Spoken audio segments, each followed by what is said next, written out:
Hello friend, welcome to YouTube channel Y R S class में एक बार फिर से आप सभी लोगों का बहुत बहुत स्वागत है। दोस्तों, हम पढ़ रहे हैं कक्षा 10 विषय गणित। गणित में मैंने आप लोगों को मनोहर से प्रश्नावली 1A पूरा पढ़ा दिया था। प्रश्नावली 1B में प्रश्न नंबर 1 इसके पर एक वीडियो में मैंने आप लोगों को पढ़ा दिया था। तो दोस्तों, आज हम पढ़ेंगे प्रश्नावली 1B। प्रश्नावली 1B में दोस्तों प्रश्न नंबर 2 आपके सामने कह रहा है, पूर्णांकों के निम्नलिखित युग्मों के HCF और LCM ज्ञात कीजिए तथा इसकी जांच कीजिए कि दोनों संख्याओं का गुणनफल बराबर होता है HCF गुणे LCM, अर्थात हाईएस्ट कॉमन फैक्टर। LCM का मतलब होता है लोवेस्ट कॉमन मल्टीप्लिकेशन, यानी HCF का मतलब मासा, LCM का मतलब लासा होता है। अब यहाँ आपके सामने प्रश्न नंबर 2 में 3 खंड आपको दिया जा रहा है। पहला पार्ट है 26 और 91 का HCF और LCM ज्ञात करना है, और इसके बाद सिद्ध करना है कि दोनों संख्याओं का गुणनफल बराबर क्या HCF गुणे LCM होता है। दूसरा है 510 और 92 को हमें HCF LCM ज्ञात करना है। तीसरा है 336 और 54 का HCF ज्ञात करना है। चलते हैं दोस्तों, इस वीडियो को हम अच्छे तरीके से प्रश्न नंबर 2 के प्रश्न नंबर जो 3 खंड दिए गए हैं इसको अच्छे तरीके से हल करते हैं और आप लोगों को अच्छे तरीके से समझाते भी हैं। तो दोस्तों, प्रश्न नंबर 1 कह रहा है 26 और 91 का हम क्या निकालेंगे, अभाज्य गुणनखंड निकालते हैं। तो यहाँ लिखेंगे 26 बराबर 91 बराबर, तो यहाँ 26 का गुणनखंड करेंगे, अभाज्य गुणनखंड 2 से काटेंगे, आपको मिलेगा 13, और 13 जो है अपने आप से कटता है। ऐसे निकालेंगे 91, 91 कटेगा 7 से, किससे कटेगा दोस्तों, 7 से। तो 7 इकन्नम 7, 7 तिरिक 21 और 13 इकन्नम 13, यानी दोस्तों 26 का अभाज्य गुणनखंड 2 गुणे 13 होता है, और 91 का होता है 7 गुणे 13। तो यहाँ नीचे लिखेंगे 26 को लिख सकते हैं 2 गुणे 13, 2 गुणे 13, और 91 को लिख सकते हैं 7 गुणे 13। अब आपको ये बताना है, इन दोनों संख्याओं का एक बार HCF पूछ रहा है, दूसरी बार LCM पूछ रहा है। तो नीचे लिखेंगे इसलिए 26 व 91 का HCF। अब दोस्तों ये समझना है, इन दोनों संख्या में जो गुणनखंड आया है 2 गुणे 13, 7 गुणे 13 में जो दोनों में दिखे वही आपका HCF होता है। तो ऊपर वाले 13 है, नीचे में भी 13 है, 13 दोनों में 13 क्या होगा आपका आंसर हो जाता है। अगला है 26 व 91 का LCM। अब LCM में होता क्या है दोस्तों, जो मिले उसको भी लिख लो, जो ना मिले उसको भी लिख लो। लेकिन HCF में होता क्या है, जो दोनों में मिले वही आपका HCF होगा। तो हमें LCM ज्ञात करना है। LCM में 2 ऊपर है उसको भी लिखेंगे, 7 नीचे है, 7 ऊपर नहीं है तो 7 को भी लिखा जाएगा। उसके बाद 13 दोनों में है, 13 को लिखा जाएगा एक बार, यानी दोस्तों 7 दूनी 14, 14 13 में होता कितना है 182 होता है। यही दोस्तों इस प्रश्न का उत्तर हो गया। लेकिन इसके बाद कह रहा है जांच कीजिए कि दोनों संख्याओं का गुणनफल बराबर HCF गुणे LCM होता है। तो नीचे लिखेंगे इसलिए दोनों संख्याओं का गुणनफल बराबर HCF गुणे LCM। अब दोस्तों जो 2 संख्या दिया है 26 और 91, उन दोनों का आपस में गुणा करना है, 26 गुणे 91, और इन दोनों संख्याओं का मासा कितना आया है 13 आया है, और लासा कितना आया है 182।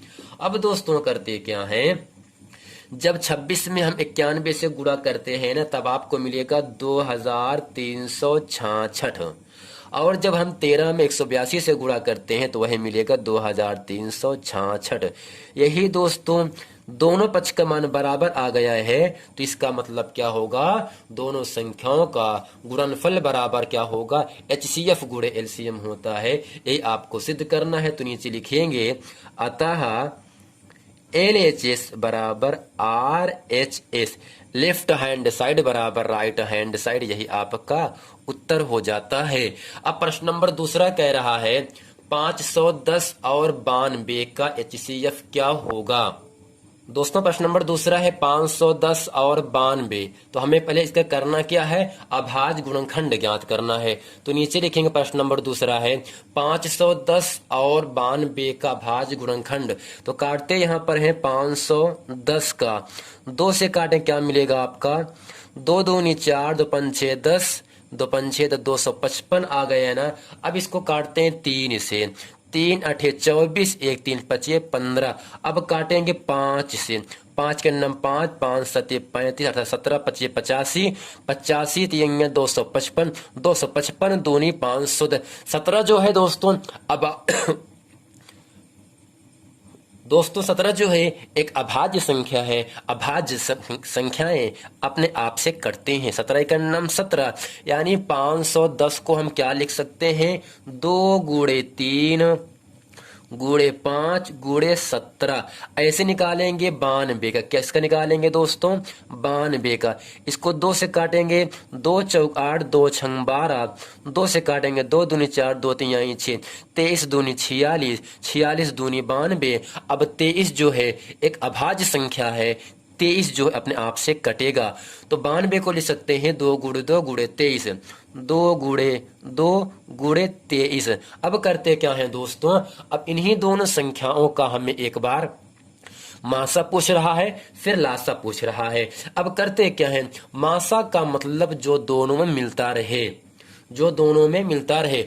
अब ऊपर देखते हैं 510 और 92 में ऊपर 2 है, नीचे 2 है, यानी दोनों मिल रहा है ना, तो 2 क्या होगा, इसका इन दोनों संख्याओं का मासा हो जाता है। जबकि दोस्तों बताना क्या इसके बाद है, एलसीएम पूछ रहा है, जिसे हम लासा कहते हैं। लासा में जो मिले उसको भी लिख लो, जो ना मिले उसको भी लिख लो। यानी लासा में लिखते हैं ज्यादा बार वाला, ऊपर 2 एक बार आया है, नीचे 2 2 बार आया है ना, तो 2 लिखेंगे जो ज्यादा बार है, 2 गुणे 2। ऊपर 3 एक बार है तो नीचे लिखेंगे 3, ऊपर 5 है तो 5 भी लिखेंगे, 17 भी लिखेंगे और 23 भी लिखेंगे। लिखने के बाद जब इन सब का हम गुणा करते हैं तो आपको मिलेगा 23,460, 23,460। यही इन दोनों संख्याओं का HCF 2 हो जाता है और LCM 23,460 हो जाता है। यानी दोस्तों HCF में जो दोनों मिलता रहे वही आपका मासा होगा, जबकि LCM में जो मिले उसको भी लिखते हैं और जो ना मिले उसको भी लिखा जाता है। अब इसके बाद करना क्या है, सिद्ध करना है दोनों संख्याओं का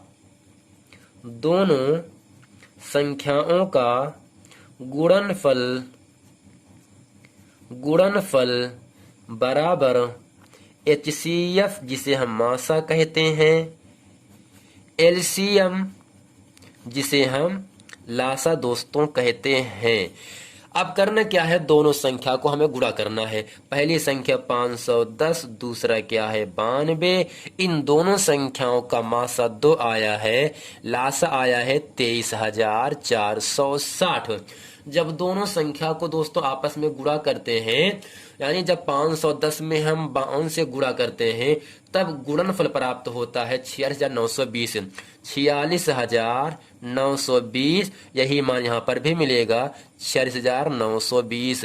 यानी दोस्तों दाएं पक्ष का मान बाएं पक्ष के मान के बराबर आ जाता है, तो इसका मतलब यह हुआ, यह आपका सिद्ध है। तो नीचे लिखेंगे अतः LHS बराबर RHS, हिंदी में लिख सकते हैं अतः बायां पक्ष बराबर दायां पक्ष, यही आपका उत्तर हो जाता है।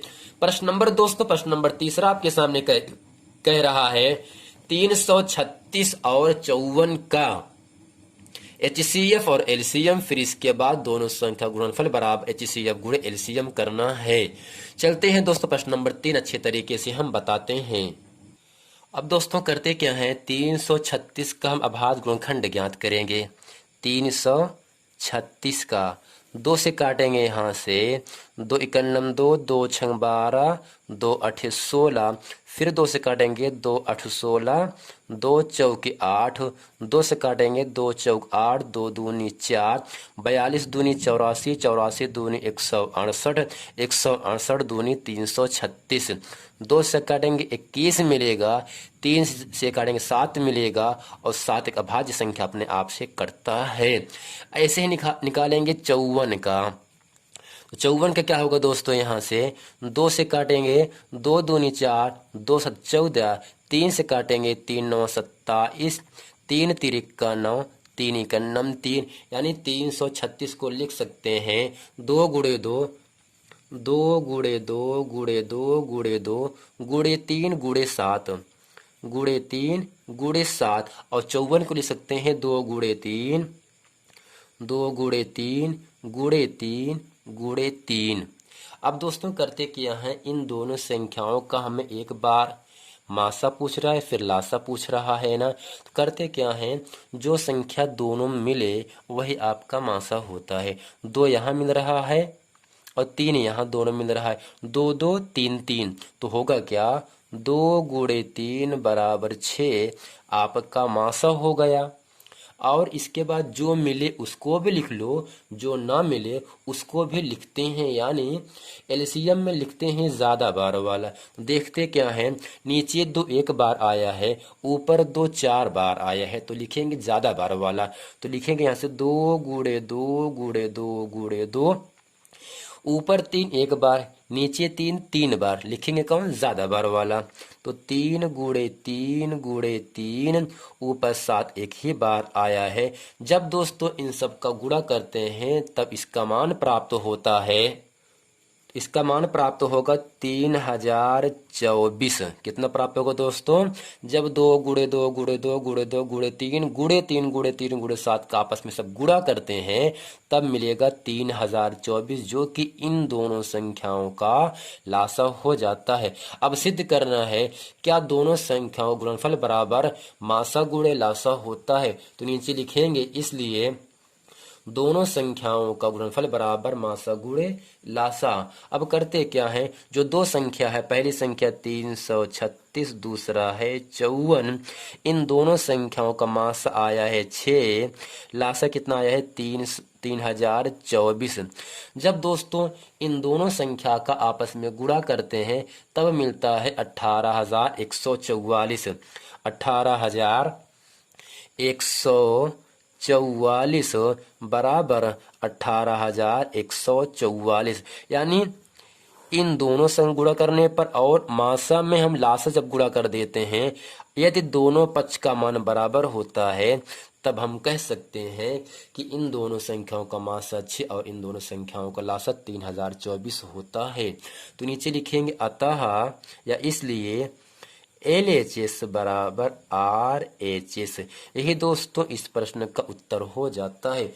दोस्तों उम्मीद करते हैं प्रश्नावली 1B में प्रश्न नंबर 2 के जो 3 खंड हैं वो मैंने आप लोगों को अच्छे तरीके से समझा दिया है। यदि ये पूरा वीडियो प्रश्न आप लोगों को समझ में आ गया है तो वीडियो को लाइक करें, कमेंट करें, ताकि इसी तरह के आने वाले महत्वपूर्ण प्रश्न आप लोगों तक अच्छे तरीके से पहुंचता रहे। दोस्तों और हम ये उम्मीद करते हैं कि आप इस वीडियो को अंत तक ज़रूर देखेंगे, ताकि इस वीडियो में जितने भी प्रश्न मैंने आप लोगों को बताए हैं वो सभी प्रश्न अच्छे तरीके से आपको समझ में आ जाए। मिलते हैं दोस्तों नेक्स्ट वीडियो में, तब तक के लिए थैंक यू।